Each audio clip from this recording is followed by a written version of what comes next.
în analitica transcendentală a Kant, da? Și explorarea rolului formei și materiei în înțelegerea obiectului dat. Și da.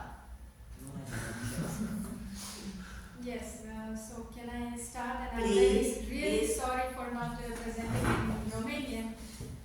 I think all of us here know Kant's first critique because that's the baby step you take when you start studying philosophy.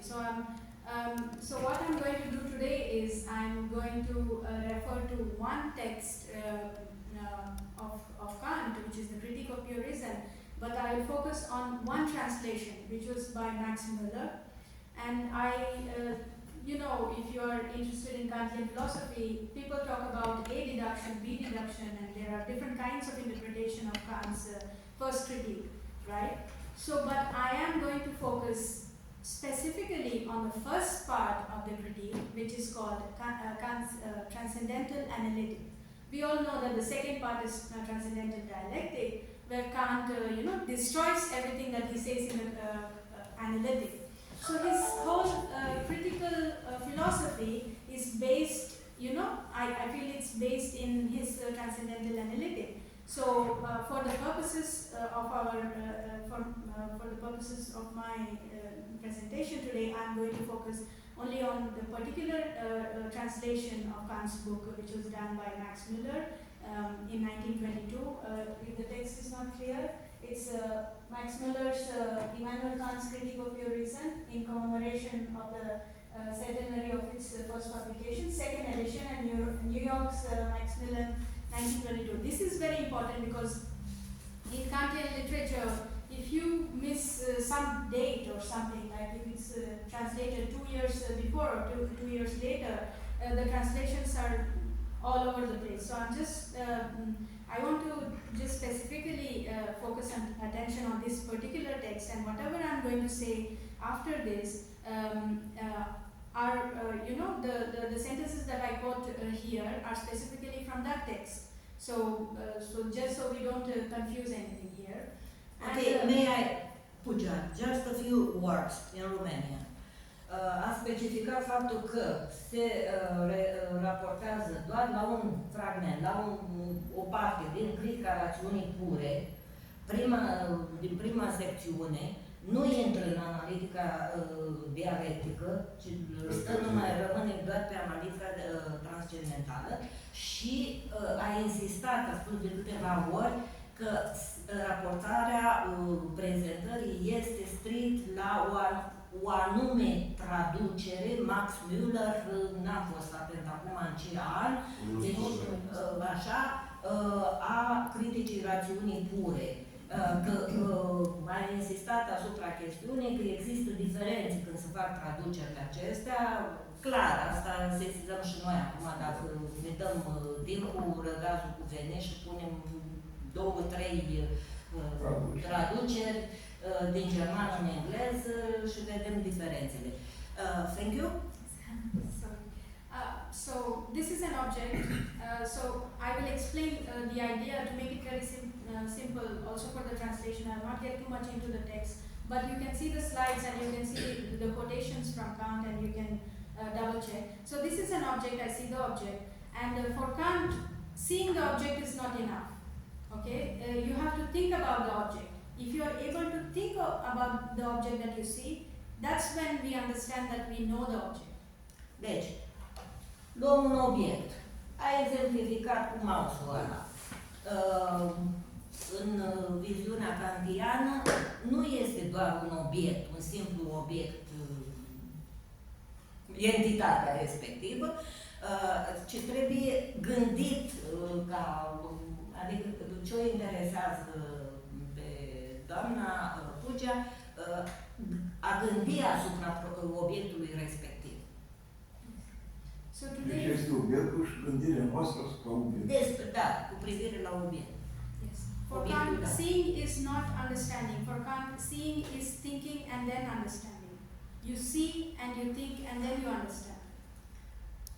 Vezi ceva, gândești asupra ceea ce ai văzut și înțelegi. Deci sunt 3 pași. Yes. So this object for Kant has two parts, matter and form. So today we are going to explore the role of matter and form in deciding how we understand an object. Deci, ce o interesează și asupra ce va insista, relația dintre materie și formă cu referire la un obiect dat. So I see an apple before me, but how do I know what it is? How can I even know what it is if I have not seen it before? So Kant would say that if you can conceive of a concept while being in communion with it, I am in communion. This is existing and I am existing. I am in a communion with it. That's when and if I can devise a concept in my mind about this object, then Kant says we understand this object. If we can think of the concept which satisfies the definition of this mouse, if I have, seeing the mouse is not enough. If I can collect in my mind the concept of the mouse in my mind, that's when we understand that we know. That's when I know that I am seeing this object. Ajung să știu numai în măsura în care înțeleg urmarea gândirii asupra unui obiect, că altfel obiectul ăla mouse-ul ăla rămâne un mouse, pentru mine nu înseamnă nimic. Da. Yes. So to understand that you see an apple, seeing is not enough. Conceiving the concept of the apple leads to understanding the seen apple. So this is the rough idea of Kant's theory of perception, or Kant's theory of transcendental analytic that I'm going to explore in detail and show the quotations from Kant. So what really exists for Kant? What really exists? What really exists is the object. The object here is the effects. Object is a collection of effects. The mouse is a collection of effects, and we exist as receptivity. Initially we are open to reception, we are open to objects. So for Kant, objects exist as effects, and we exist because and by virtue of the quality of fancying and receiving effects. Deci, un obiect există prin calitățile, prin cumularea ceea ce... fenomen. Cum? Cred că noi folosim termenul fenomen. Da, doamna este totuși specializată în filosofie, așa că puteți să o întrebați în termeni de filosofie. Eu știu, vrei să o întrebați? Are the effects also named phenomena, or it is... Yes. Later on we will do that. So initially the object is the felt effect of the object. We see the object and then we feel the effect of the object. And then later on that object, what we receive from the object is called phenomenon. We'll go to the next slide and see that. So Kant says that this faculty of receiving representations according to the manner in which we are affected by the object is called sensibility. So what we have is sensibility. We have the receptivity to see the object, and thus the object appears to us. The object is initially a set of effects. Deci un obiect este rezultatul efectelor, dar apropo, și ce întrebai, nu vreau că să rup acum, Cosmin, mă iertați că să nu credeți că vreau să pruiesc cumva prezentarea, dar m-am provocat colegul Cosmin Deșanu. Cred că mai ne-ar ajuta sau ne-ar duce în zona chiar a unei abordări fenomenologice, că intervine conștiința și oprirea, focalizarea pe fenomenul, ceea ce apare și apariția ca atare.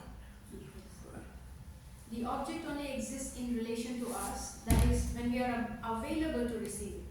It is something that is given to us. The object is given to us, and Kant does not explicate who gives the object to us and why this happens. Object just is, and because we are, and what we are for is to receive it. The object is for us to receive it, because we have the conditions of possibility of receiving this object, which we will see later on what are the conditions. Obiectul există ca atare, Kant nu explică cum anume există pentru noi, există în măsura în care noi suntem receptivi, îl primim, suntem în stare să Da, să-l receptăm. Yes. So next we see that how do we receive the object? Okay, the object is here, but how do we receive it? Kant says that the object is given to us, but how do we receive it?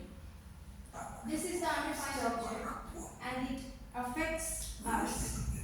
We have the receptivity. So we receive the object when we receive the effect from it upon fancying such effect. Such fancied effect is called representation. The received object becomes an undefined object. Once I see this object, it becomes an undefined object because I still don't know what it is. I still don't know its name, its concept. So when we look at an object, it's not a mouse. It's something that I don't know, and I have to think about it in order to know what it really is. So diferența dintre obiectul dat ca atare și conceptul despre acel obiect. Acum pe mine, sincer, puțin mă blochează faptul că se stăruie foarte multe verbe a vedea. Noi nu luăm act și nu ne raportăm, nu intrăm în relații, nu receptăm strict numai prin văz. Dar, în fine, e poziția, e prezentarea. yes. So how do we receive the effects? We receive the effects from the object by virtue of our senses. Initially for Kant, the object affects our senses. Our senses in the form of a sensation. So the first impact that it has on our senses, assume that this is the body of our senses, and then this object affects my senses, and this phenomenon of affection is called sensation. And many sensations. Seeing this object means I am receiving many sensations. Da, deci receptarea acum a dezvoltat, chiar ei, receptarea presupune activarea tuturor simțurilor mele cu care eu, de fapt, receptez un obiect dat. Yes. So this is quite important because in the previous interpretations about Kant's critical theory, people have ignored the fact that the phenomenon, we know that the object that we receive, that the object that we see, is a phenomenon. But what has been ignored in the Kantian literature is the aspect of matter. Matter form is welcomed in the critical analysis, but matter has been ignored. So here, the object as an effect, when it affects us, we receive the object as a phenomenon, and phenomenon is nothing but ordering of matters, and matter is the effect that we receive from the object. So here, phenomenon is a collection. When we receive the effect from the object, it becomes an undefined object called phenomenon. So phenomenon is nothing but the undefined object that we receive from whatever we see. The aspect of the phenomenon which corresponds to our being affected by it is called matter. Matters are manifold in number. So we have when we see an object, it affects us in many different ways, not just in one way. So each moment of affection is called matter 1, matter 2, matter 3, and matter 4. And how these matters are a posteriori, in the sense that you can only receive the matter from the sensation only when you're experiencing it really. You cannot think in advance about the matter. That's why it's a posteriori, because we receive it by virtue of experience. That which causes us to perceive this manifold, something inside of us, the mind or whatever, something that we have a priori before experience, is what Kant calls form. But form is nothing but the ordering of effects. M1, M2, M3. The ordering of matters is called form. And form and matter together form phenomenon. So this has been ignored in most of the literature about Kant, because most people think that phenomenon is nothing but form. No, phenomenon is form is just a part of the phenomenon, and matter is a very instrumental part of phenomenon. Deci, insistat cu ideea asta, bine, spre deosebire de alte abordări în încercarea de a înțelege pe Kant, că forma este parte a fenomenului, cum așa am zis, da? Și că un instrument este și materia care ne permite. Până la urmă, eu cred că face un comentariu fenomenologic pe textul lui Kant. Next. What makes us to receive the effect and order inherent within the phenomenon? So what is it inside of us that receives the effect and the form? It is through the a priori conditions of possibility of intuition, namely space and time, that we receive the object as phenomenon. So we have inside of us the conditions of possibility of intuition, which is basically space and time. And without space and time, we cannot receive, we cannot even look at the object given to us. And space, Kant says, is implicit in the effect received from the object as matter. So space is synonymous with matter. M is the effect from the object. You see this space, space is synonymous with the layer of sensory, our body of senses. And M is the effect the object has on our senses. And then time is implicit in the order in which we see the effects. The order of effects M1, M2, M3 is, so this is, time is implicit in the form and space is implicit in the matter. Da, deci cred că în continuare ați înțeles ce anume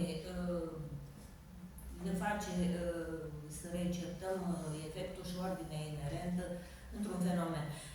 May I ask you, sorry to interrupt, the translator, Max Müller, is him a phenomenologist? No, he translated many books. Is just a translator? Yes. Which is his? No, I don't think he wrote anything on his own. He was translating text, as far as I know. Okay. Only Immanuel Kant, or also other? I think others. authors? One of the famous translations that he did was also Upanishads and other texts. Yes, I'm not sure. Yeah. So what happens to phenomenon once it is in the first part of the soul? So once we receive the object, it's in the first part of our soul, which is called the sensibility. By virtue of sensibility, we receive objects. It is taken, so once phenomenon is given to us, it is taken over to the second part of the soul, namely understanding, in parts.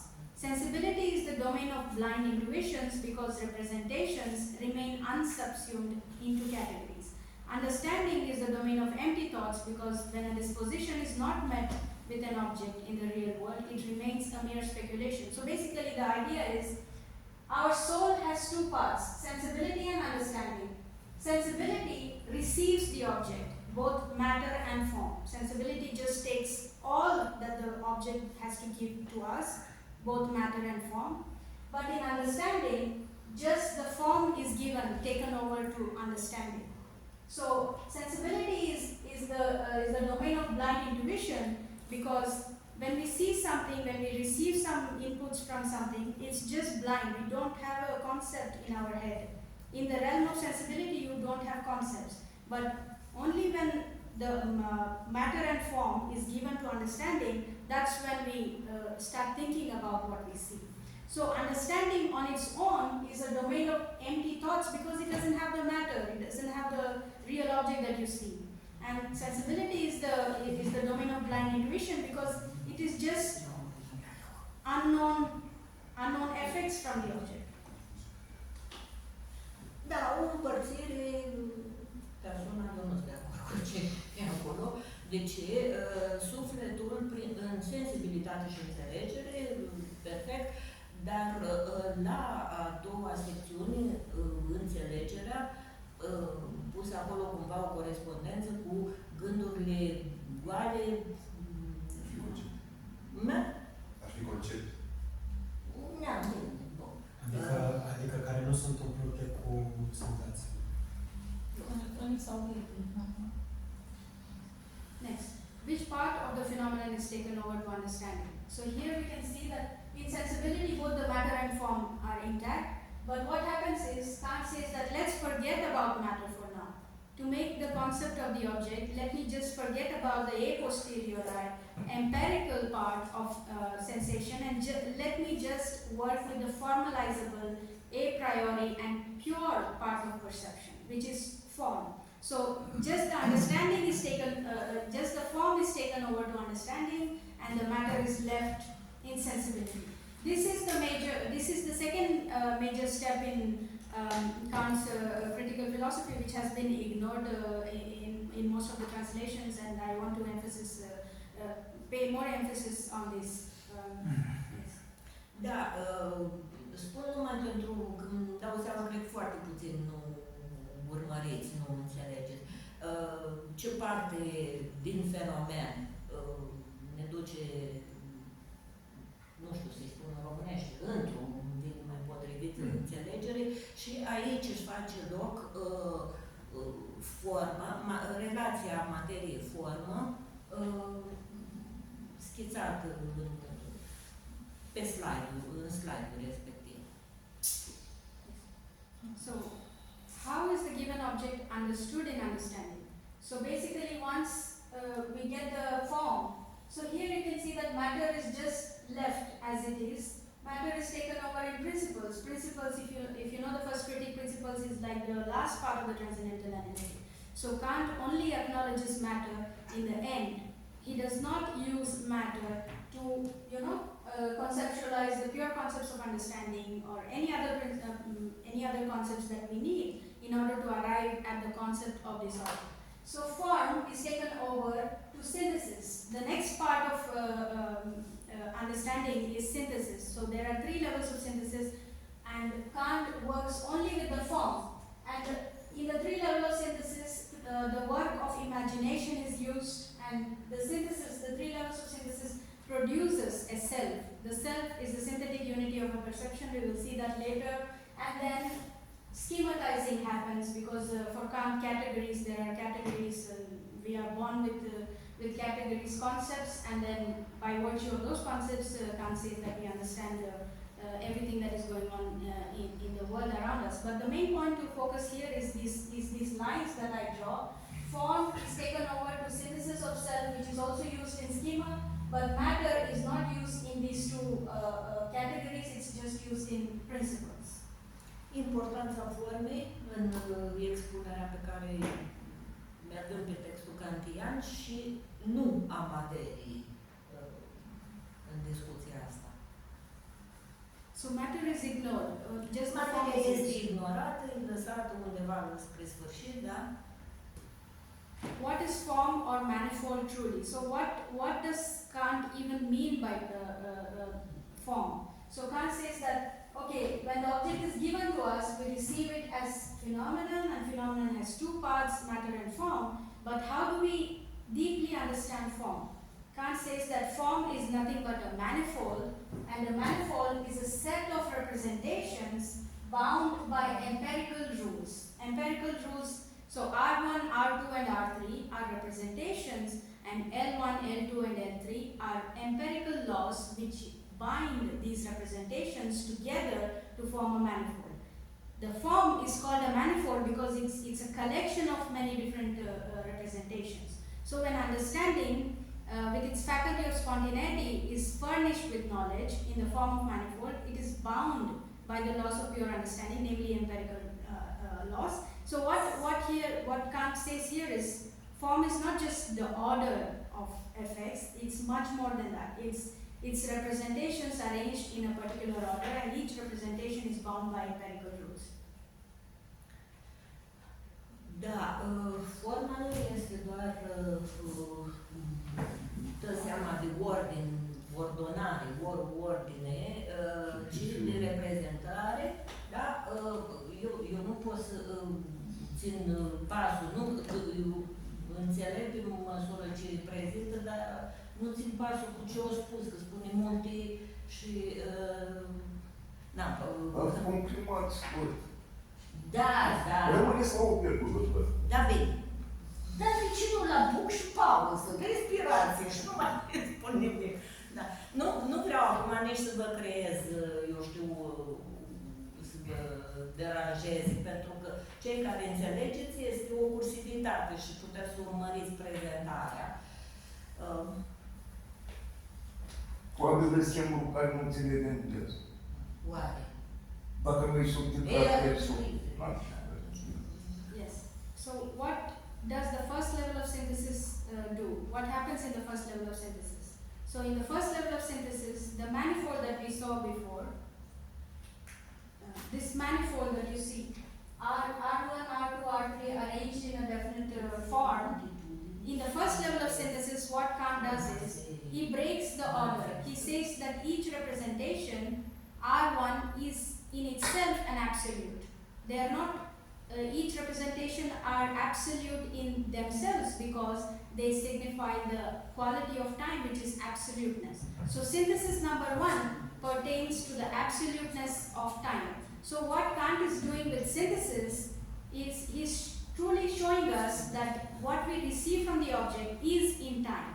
So form is in time. So synthesis explains to us that these representations, Kant says that in the first synthesis, what we will do in the first synthesis, you see here R1, R2 and R3, they are disparate, they are absolute, they are not part of the order anymore. So in S1, in synthesis 1, what Kant does is he breaks the order. He says, using our quality of imagination, let's just break this order to explicate the absoluteness of each representation. We go on to not interrupt you because mostly of us can follow you. Doamnă, dacă singurul pentru care o opriți ca să exprime, mai bine mă vorbă, îmi spuneți în două cuvinte și vorba așa stai toți, lăsați pe restul să asculte cursiv. Profesor.